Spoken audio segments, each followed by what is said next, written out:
की जय। कार्तिक महात्म्य 28वां अध्याय। हाँ। धर्मदत्त ने पूछा, हे देवगण, जय और विजय ने अपने पूर्व जन्म में ऐसा कौन सा पुण्य किया था जिससे भगवान विष्णु का रूप धारण करके वह उनके द्वारपाल हुए। गणों ने कहा, प्राचीन काल में तृण बिंदु की पुत्री देवहूति से कर्दम ऋषि द्वारा केवल वाणी भी कभी असत्य नहीं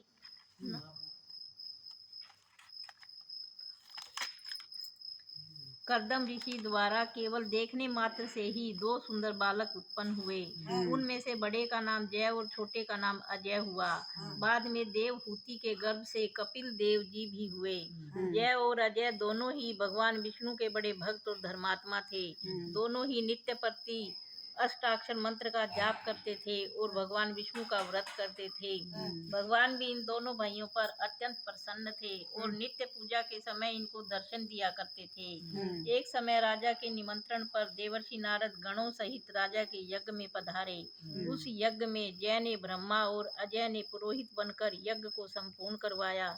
यज्ञ की विधि पूर्वक समाप्ति हुई। मरुत राजा ने जय और अजय को बहुत सा धन दिया।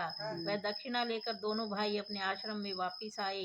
धन का बंटवारा करते समय दोनों भाइयों का आपस में झगड़ा हो गया। जय ने अजय से कहा कि धन के दो बराबर बराबर भाग होने चाहिए। अजय ने कहा, नहीं, जितना धन जिसको मिला है उतना धन उसका ही है। तब जय ने क्रोध में भरकर अजय को श्राप दिया, तुम धन लेकर नहीं देना चाहते हो, इसलिए तुम ग्राह हो जाओ। अजय ने जय का दिया हुआ श्राप स्वीकार कर लिया और जय को श्राप दिया, तू अभिमानी है, इसलिए तू हाथी हो जा। और जब नियम पूर्वक दोनों की पूजा के समय भगवान उनको दर्शन देने के लिए आए तो दोनों ने भगवान से श्राप मोचन का उपाय पूछा। दोनों ने प्रभु से कहा, हे देव, हम दोनों आपके भक्त हैं, मगर हम हाथी की योनि में कैसे होंगे। हे कृपा सागर, श्राप से हमारा उद्धार कीजिए। भगवान विष्णु ने कहा, मेरे भक्तों की वाणी भी कभी असत्य न होगी। यमराज भी इसको अन्यथा नहीं कर सकते। पूर्व काल में मुझे भक्तराज प्रहलाद के कहने पर स्तंभ से प्रकट होना पड़ा था और राजा अम्बरीश के कहने पर 10 अवतार लेने पड़े थे। अतएव तुम दोनों अपने श्रापों को भोग कर फिर मेरे लोक को प्राप्त होगे। इतना कहकर भगवान विष्णु अंतर्धाम हो गए। गणों ने कहा कि तब वह दोनों गंडकी नदी के किनारे मगर और हाथी हुए। जाति सम्रण रहने के कारण इस योनि में भी भगवान विष्णु का व्रत नियम पूर्वक किया करते थे। एक दिन कार्तिक की पूर्णवासी को वह हाथी स्नान के लिए गंडकी नदी में गया। तब पिछले जन्म का श्राप स्मरण करके मगर ने हाथी पकड़ लिया। मगर के पकड़े हुए हाथी ने भी भगवान विष्णु का स्मरण किया। फिर क्या था, तुरंत ही शंख चक्र गदा पद्मधारी भगवान ने अपने सुदर्शन चक्र द्वारा उन दोनों मगर और हाथी का उद्धार किया और उन दोनों को अपने जैसा रूप देकर भगवान उन्हें वैकुंठ में ले गए। उसी दिन से उस स्थान का नाम हरि क्षेत्र प्रसिद्ध है। चक्र के आघात से वहाँ के पत्थरों में भी चिन्ह बने हुए हैं। वह दोनों भी जय और अजय के नाम से आज तक संसार में प्रसिद्ध हैं। हे विप्र, आपने भगवान विष्णु के द्वारपालों के संबंध में जो प्रश्न किया था उसका विस्तृत उत्तर मैंने दे दिया है। इसलिए हे द्विज, तुम भी ईर्ष्या और द्वेष को त्याग कर नित्य भगवान विष्णु का व्रत करो। जगत के प्रत्येक जीव को समदृष्टि से देखो। तुला, मकर और मेष की संक्रांति में नित्य प्रातः स्नान किया करो। एकादशी व्रत किया करो। तुलसी वन की रक्षा किया करो। गो, ब्राह्मण, वैष्णव की सेवा के लिए हर समय तैयार रहा करो। व्रत करने वालों को मयूर, कांची, बैंगन के साग का कदापि प्रयोग नहीं व्रत करने वालों को मसूर, कांची, बैंगन के साग का कदापि प्रयोग नहीं करना चाहिए। हे धर्मदत्त, ऐसा करने पर तुम शरीर त्याग के पश्चात हम लोगों के समान गति पाओगे। भगवान विष्णु को प्रसन्न करने वाले इस व्रत के समान फल देने वाला तीर्थ, दान और यज्ञ दूसरा और कोई नहीं है। हे विप्र, तुम धन्य हो, क्योंकि तुमने विष्णु भगवान को प्रसन्न करने वाला व्रत किया है और जिसका आधा फल तुमने इस कलहा को दिया है। उसके फल स्वरूप हम कलहा को वैकुंठ में लिए जा रहे हैं। नारद जी ने राजा पृथु से कहा, राजन, इस प्रकार धर्मदत्त को विष्णु भक्ति का उपदेश देकर कलहा को साथ लेकर विष्णु के पार्षद बैकुंठ को चले गए।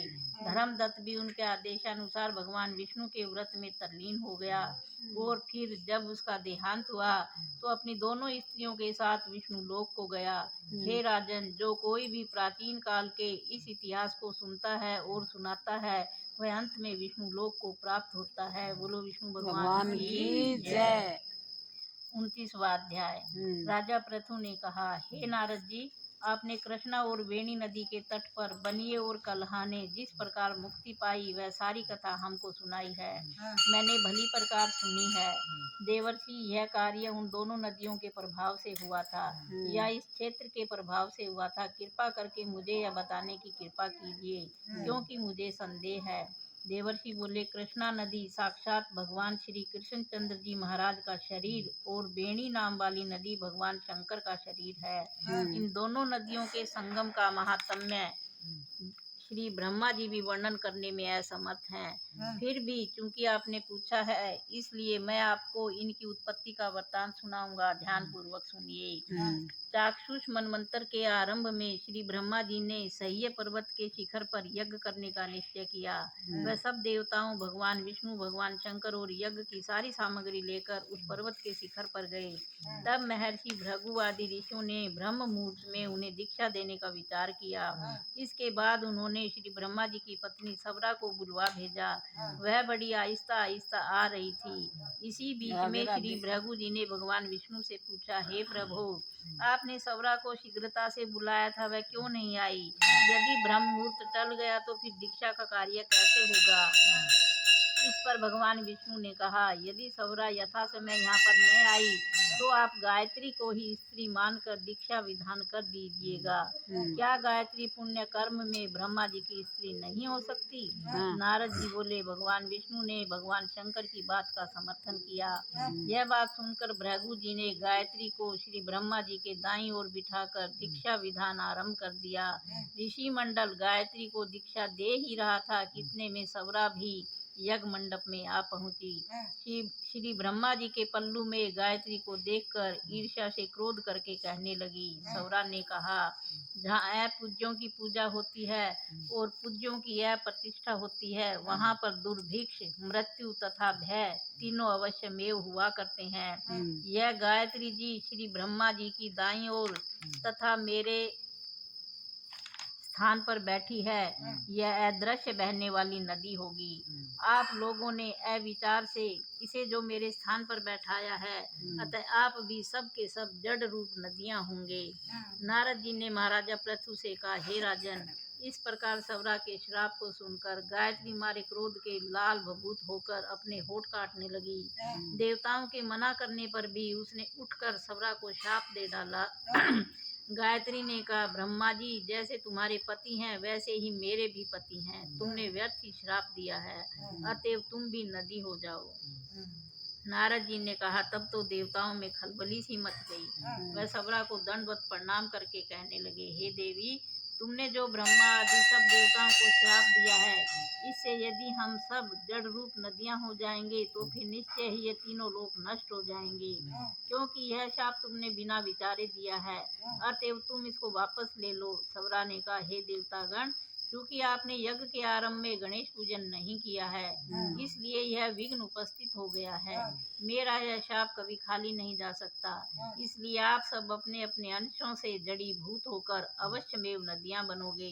हम दोनों सोते भी अपने अपने अंशों से पश्चिम में बहने वाली नदियां बनेंगी। देवर्षि नारद जी ने राजा पृथु से कहा। सबरा के यह वचन सुनकर सभी देवता, विष्णु, शंकर आदि अपने अपने अंशों से नदियां बन गई। भगवान विष्णु के अंश से कृष्णा, भगवान शंकर के अंश से वेणी तथा ब्रह्मा जी के अंश से ककुदमवती नाम वाली नदियां उत्पन्न हो गई। सभी देवताओं ने अपने अंशों को जड़ बनाकर वहीं सह्य पर्वत पर फेंक दिया। फिर उन लोगों के अंश अलग अलग नदियों के रूप में बहने लगे। देवताओं के अंशों से पूर्व वाहिनी तथा उनकी स्त्रियों के अंशों से सैकड़ों में हजारों की संख्या में पश्चिम वाहिनी नदियां उत्पन्न हो गई। गायत्री और सबरा दोनों पश्चिम वाहिनी नदियां होकर एक साथ बहने लगी। दोनों का नाम सावित्री पड़ा। श्री ब्रह्मा जी ने उस यज्ञ स्थल पर भगवान विष्णु और भगवान शंकर की स्थापना की। दोनों देवता महाबल तथा अतिबल के नाम से विख्यात हुए। हे राजन, कृष्णा और वेणी नदी की उत्पत्ति का वर्णन जो मनुष्य सुनेगा उसको दर्शन व स्नान का फल प्राप्त होगा। बोलो कार्तिक मातम में की जय, जय भगवान की जय।